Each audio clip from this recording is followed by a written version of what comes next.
कांग्रेस में भी बैठकों का दौर जारी है। इस वक्त हम दुर्ग के राजीव भवन में खड़े हुए हैं। भारतीय जनता पार्टी डरी हुई है और इस कारण से वो साम दाम दंड भेद करके लोगों को डरा धमका के लालच दे के प्रशासनिक दबाव से हार निरस्त कर रहे हैं या फिर नाम वापसी करा रहे हैं। आज दुर्ग में कार्यकर्ताओं की बैठक हुई। सभी पार्षद के हमारे प्रत्याशी, महापौर के प्रत्याशी, सभी वरिष्ठ जन, सभी हमारे फ्रंटल ऑर्गेनाइजेशन के लोग सब आए थे। बहुत उत्साह है। कांग्रेस के पास क्या ताकत नहीं रही? आपका प्रत्याशी नाम वापस ले लिया। वो भी नाम वापस लिया है तो उसके भी कारण बाद में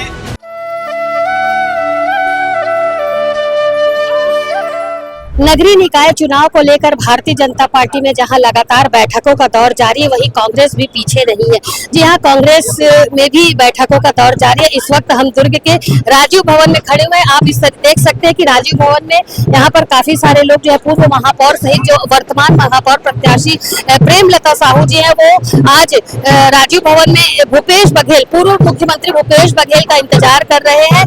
आपको बता दें कि पूर्व मुख्यमंत्री भूपेश बघेल जो है आज दुर्ग के राजीव भवन में आने वाले हैं और एक अहम बैठक आयोजित की गई है कांग्रेस पार्टी के द्वारा। कांग्रेस पार्टी के द्वारा जो बैठक आयोजित की गई है उसमें किस तरीके से आगामी दिनों में चुनाव जब होंगे मतदाता के दिल को जीतने का कार्य किया जाएगा, इन सब विषयों को लेकर के चर्चा होगी। इसके साथ ही भूपेश बघेल मुख्य रूप से इस बैठक में इसलिए शामिल हो रहे हैं क्योंकि वो कार्यकर्ताओं में और प्रत्याशियों में, कांग्रेस के जितने भी प्रत्याशी हैं उसमें उनमें जोश भरने का काम करेंगे।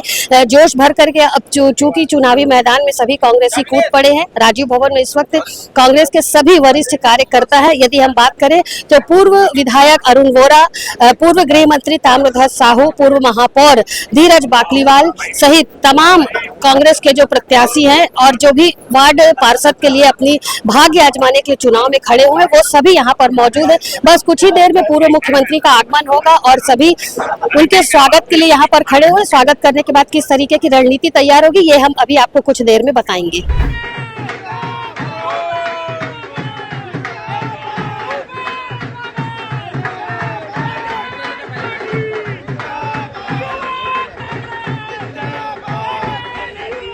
अभी नगरीय निकाय चुनाव में जिस प्रकार से हिलावाला सरकार कर रही थी, ये पहली बात तो चुनाव नहीं करा रही थी तो अध्यादेश लाए, फिर बिल लाए विधानसभा में, उसमें भी राज्यपाल ने दस्तखत नहीं किया और इसके कारण से चुनाव उनको मजबूरी में कराना पड़ा। अब भारतीय जनता पार्टी डरी हुई है और इस कारण से वो साम दाम दंड भेद करके लोगों को डरा धमका के लालच दे के प्रशासनिक दबाव से, चाहे वो महापौर का हो चाहे पार्षदों का है, वो या तो हार निरस्त कर रहे हैं या फिर नाम वापसी करा रहे हैं। तो ये वोट डालने का अधिकार छीनना चाहते हैं क्या? बिल्कुल, वो प्रजातंत्र पर उनको विश्वास ही नहीं है। वो तो संविधान बदलने की बात करते हैं, तो उसका कारण ही यही है। ईवीएम में पहले बैलेट पेपर में कराएंगे, अब ईवीएम में कराएंगे। अभी तक के एक ईवीएम मशीन में महापौर, अध्यक्ष और पार्षदों के एक साथ एक ही ईवीएम मशीन में वोटिंग होगी, लेकिन जागरूकता के लिए उन्होंने कोई अभियान नहीं चलाया। अभी किसी वार्ड में या किसी नगर निगम में, नगर पंचायत, नगर पालिका में डिमॉन्स्ट्रेशन नहीं दिए, जबकि ये काम निर्वाचन आयोग को पहले दिन से जिस दिन फैसला किया उसको जन जागरण कराना था। अभी तक के मतदाता को ये पता नहीं कि एक ही मशीन में हमको महापौर और पार्षद का वोट देना है, ये नहीं मालूम। तो ये कुल मिला के लोगों को भ्रम में रखना चाहते हैं और डराना चाहते हैं।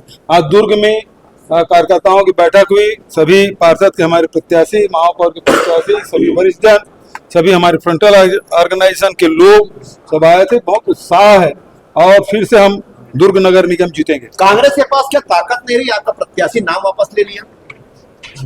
डर, वो भी नाम वापस लिया है तो उसके भी कारण बाद में समझ आ जाएगा, सबके सामने आएगा। अच्छा, धमतरी महापौर की टिकट होना चाहिए। ये अभी तो विद्यारतन भसीन उसी प्रकार से ठेकेदार था। बदरुद्दीन कुरैशी जी ने आपत्ति दर्ज की थी उस समय, तो उसका फॉर्म निरस्त नहीं हुआ था। आज फॉर्म निरस्त कर दिया गया। विद्यारतन भसीन को तो आप जानते हैं ना जी, स्वर्गीय भाई, वो महापौर की चुनाव लड़े ना, ठेकेदार रहते लड़े ना चुनाव, उसका फॉर्म रिजेक्ट नहीं हुआ। धमतरी में क्यों होना चाहिए? निर्वाचन आयोग में गए थे क्या आज? अजय निर्वाचन आयोग में आज गए होंगे, इसी से विभीषण से कैसे बचेंगे? हैं? विभीषण से कैसे वो बचेंगे? अलग अलग रूप में आते रहते राम मन तो आप ले आए हैं बीजेपी का क्या करेंगे? राम तो लेके आ राम मन तो आप ले आए हैं हैं। बीजेपी का विभीषण क्या उधर होगा, हमारी तरफ में, हमारी तरफ जाऊंगा। अभी आपने देखा कि किस तरीके से कांग्रेस की एक अहम बैठक आयोजित की गई थी, जिसमें कांग्रेस के पूर्व सीएम भूपेश बघेल, पूर्व गृह मंत्री ताम्रध्वज साहू, पूर्व विधायक अरुण वोरा, आर.एन. वर्मा सहित काफी सारे कांग्रेस के जो कद्दावर नेता थे वो शामिल हुए थे। निश्चित तौर पर ये जो बैठक हुई थी, कार्यकर्ताओं में जोश भरने के लिए इस बैठक का आयोजन किया गया था। और जिस तरीके से भूपेश बघेल जी से हमने बातचीत की तो उन्होंने बताया कि भारतीय जनता पार्टी लगातार दोहरा चरित्र खेल रही है। भारतीय जनता पार्टी के द्वारा पहले ईवीएम से चुनाव होने को लेकर के हामी नहीं भरी गई थी, लेकिन अब दोबारा पुनः इस बात पर से भारतीय जनता पार्टी ने सहमति बनाई है कि अब जो चुनाव होंगे वो ईवीएम से होंगे।